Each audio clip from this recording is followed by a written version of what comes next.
ప్రభునందు ప్రియులైన మీకందరికీ యేసుక్రీస్తు ప్రభువారి నామంలో శుభవందనాలు తెలియజేస్తూ ఉన్నాం. దైవజనులు బ్రదర్ భక్త సింగ్ గారి పరిచర్యలో నుండి అలసిన వారిని ఓరడించు మాటలు. జూలై 7. నేను చేయబోవు కార్యము అబ్రహామునకు దాచెదనా. ఆదికాండం 18:17. యేసుక్రీస్తు ప్రభు తాను ఏ విధముగా అప్పగించబడి సిలువ వేయబడినో ఆ విషయమును తన శిష్యులకు స్పష్టముగా తెలియచేసెను. అది విని శిష్యులు మిక్కిలి దుఃఖించిరి. ప్రభువు చీకటి రాత్రిలో గెత్సెమనే తోటకు పోవు ఆ చిన్న మార్గములో శిష్యులకు కొన్ని సంగతులు చెప్పుటకు ప్రారంభించెను. వారు మిగులు దుఃఖించిరి. ఏమి చెప్పవలనో కూడా వారికి తోచకుండెను. ఈ మాటలన్నీ యోహాను సువార్త 14-16 అధ్యాయములలో ఇక మిమ్ములను దాసులని పిలవక స్నేహితులని పిలుచుచున్నాను అని చెప్పెను. వారు తాము ఒంటరిగా విడిచిపెట్టబడదుమని తలంచిరి గాని ప్రభువు నా తండ్రి వలన వినిన సంగతులన్నీ మీకు తెలియచేసిదని అని చెప్పెను. యజమాని యొక్క విషయములన్నీ దాసులు అర్థం చేసుకొనలేరు గాని స్నేహితుడు అర్థం చేసుకొనును.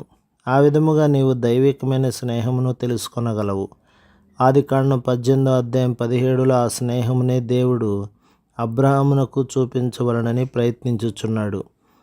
ఇది ఎంత అద్భుతమైన విషయము!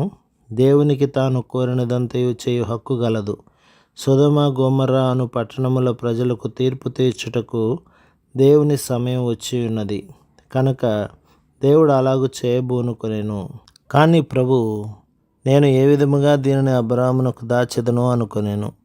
తన ఎడల గల దేవుని హృదయమును అబ్రహాము ఇంకను అర్థం చేసుకొనలేదు గనక ఓ దేవా నీవు నాకు అన్నీయు చెప్పవలెను అని అనుటలేదు. తనకు సాధ్యమైనంత వరకు అబ్రహాము దేవునికి విధేయత చూపుచుండెను గాని ఇంకనూ దేవుని హృదయంలోనికి ప్రవేశించలేదు. కానీ దేవుడు అతని గురించి నేను ఏ విధముగా దీనిని అబ్రహామునకు దాచెదను అనుచున్నాడు.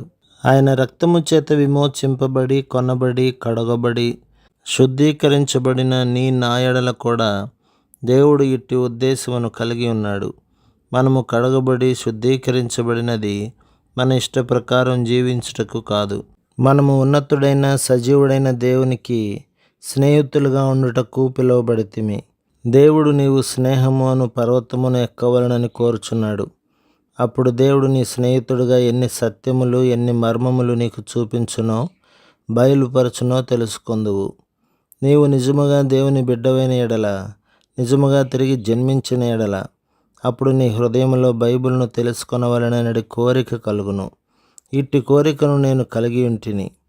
ఒక్కొక్కసారి దినమునకు 12-14 గంటలు బైబిల్ చదివేవాడను.